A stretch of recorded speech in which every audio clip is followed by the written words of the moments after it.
alunos do nono ano! Estamos de volta agora para a nossa segunda semana e continuaremos a falar sobre os indígenas brasileiros. Agora falando da participação ou da menção dos indígenas nas nossas constituições. Então nós temos aí um texto, né, falando em vários momentos, em várias constituições do nosso país, aonde eles foram ou não mencionados.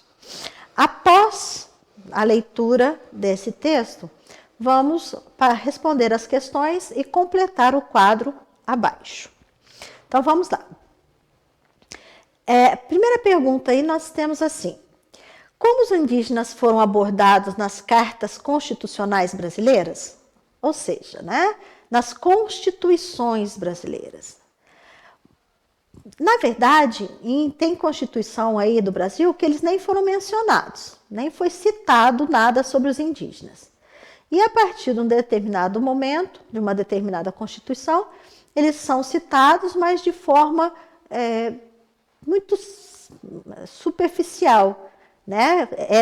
São demarcadas suas terras, porém, fala lá que a terra onde eles viviam seriam deles, né?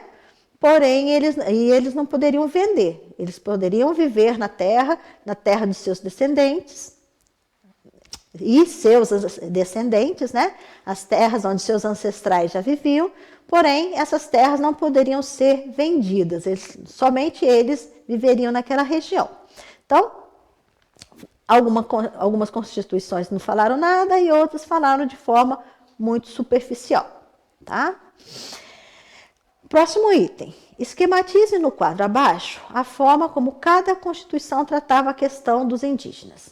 Então, aqui é só voltar no texto que foi lido e cada uma das Constituições, né, lá no texto está bem exemplificado, também descrito sobre cada um. Só transcrever.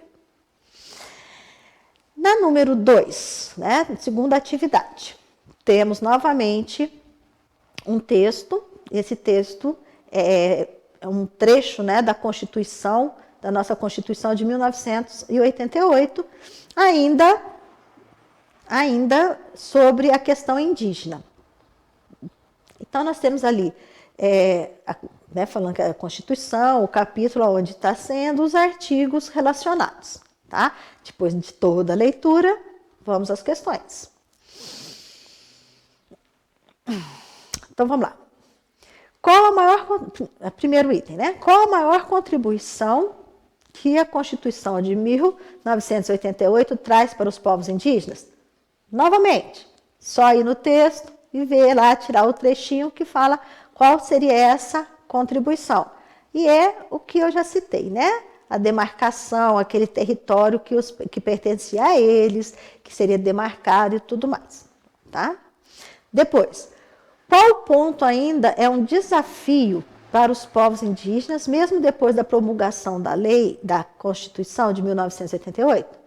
Bom, muitas áreas, né, elas não foram oficializadas a sua demarcação. Então, ainda muitos grupos indígenas ainda lutam, né, para ter suas terras demarcadas. Depois, você acredita que após a Constituição de 1988, os índios passaram a viver mais tranquilos e a não ter seus direitos respeitados? O que vocês acham? Só assistir um pouquinho de jornal, ler um pouquinho. A gente sempre está vendo notícias aí, né, de conflitos entre indígenas, entre poceiros. Então, eles continuam sendo desrespeitados, né? Ou seja, a lei, a Constituição, ela ainda não está totalmente em vigor, né? E próximo. Ao reconhecer a organização social, os costumes, as línguas, as crenças e as tradições dos povos indígenas, o Brasil não apenas corrige um erro cometido nas demais constituições, como também tenta minimizar os efeitos do longo processo de destruição de sua cultura. Por que é importante garantir esses direitos aos indígenas e preservar as culturas? Por que é importante garantir esses direitos aos índios e preservar as culturas indígenas? Pois é, as demais constituições, gente, elas simplesmente colocavam o indígena como um ser que iria desaparecer, tá? Que ele não seria constante.